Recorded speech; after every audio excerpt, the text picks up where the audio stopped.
Now, a famous filmmaker a while back said something about everything you need to know about film, you can learn in about a week. He was being generous. You can learn it in 10 minutes. Set your watches. We'll be out of here in 10, kids. Okay, so you want to be a filmmaker? Yes. Wrong. You are a filmmaker. The moment you think about that you want to be a filmmaker, you're that. Make yourself a business card that says you're a filmmaker, pass them out to your friends. As soon as you get that over with and you got it in your mind that you're one, you'll be one. You'll start thinking like one. Don't dream about being a filmmaker. You are a filmmaker. Now let's get down to business. Let's play. What you need to learn was that being creative is not enough in this business. You have to become technical. Creative people are born creative. You're lucky. Technical people, however, can never be creative. It's something they'll never get. You can't find it, study it. You're born with it. Too many creative people don't want to learn how to be technical. So what happens? They become dependent on technical people. Become technical. You can learn that. If you're creative and technical, you're unstoppable. Experience. Do you have experience in movies? You do, right. You watch movies. Now you need to have movie experience. You're not going to learn from just watching movies. You'll learn some things. You'll learn more picking up a camera by making your own films, your own mistakes. Mistakes don't have to be mistakes. Everything is subjective. A mistake to one person is actually a piece of art to someone else. Hide behind that. Tell everyone it's art. You can get away with a lot.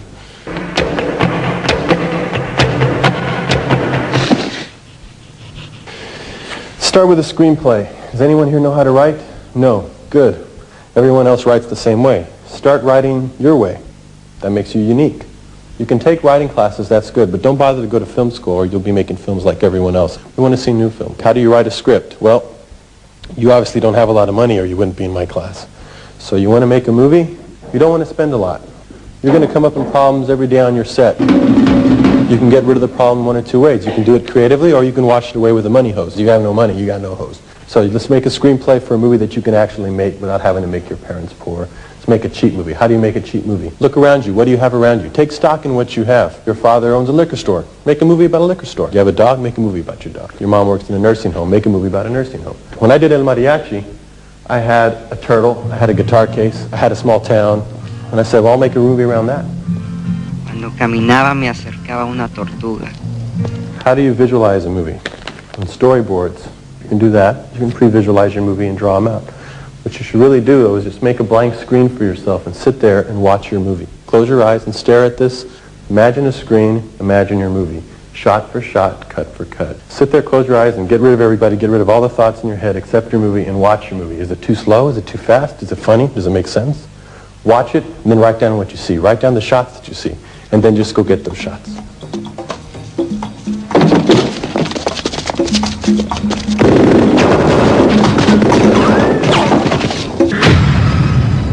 Equipment. Okay, let's go to equipment. The worse the better. You don't want anything too fancy. Remember, this is your first movie.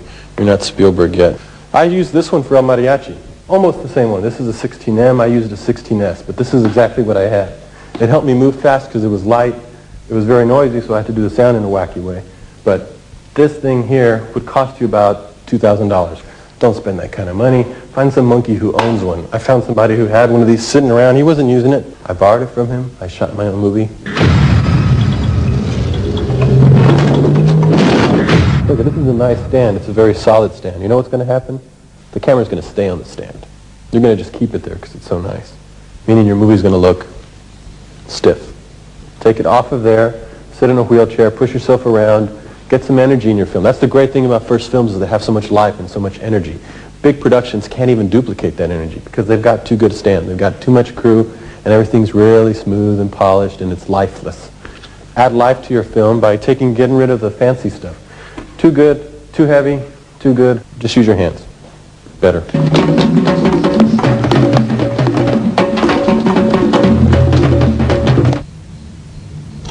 Finally, post-production. When you finish shooting your movie, what do?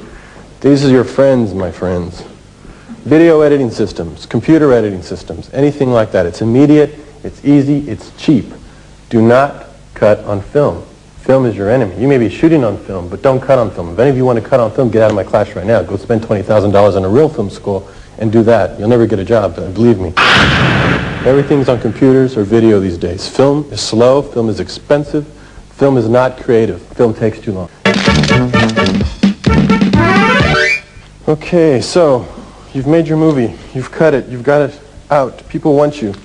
What do? First thing you want to do is get an agent right away. Hollywood is full of sharks. You need a shark working for you. These guys go and they get you the best deals, they get you the best prices, they get you the best movies. But you've learned something no one else has, how to make a movie dirt cheap. No one else in Hollywood knows how to do that. You guys can make them cheap, you guys can make them better, don't get swallowed in the system. Take advantage of your position. Now, I make movies that are still low budget, but they look like big budget movies because I learned the techniques that I just showed you today.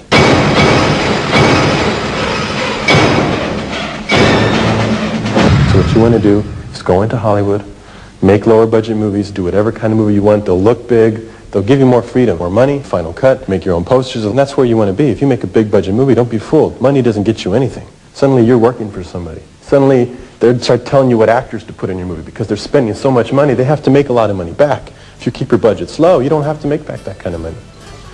I don't have all day. I've got to go back and do my own films. So I hope you guys learned something today. I hope you grab some of these cameras and go shoot something of your own. I hope you write down the ideas that you have, the dreams that you have. Stop aspiring, start doing it, get to it. See you in Hollywood. Be scary.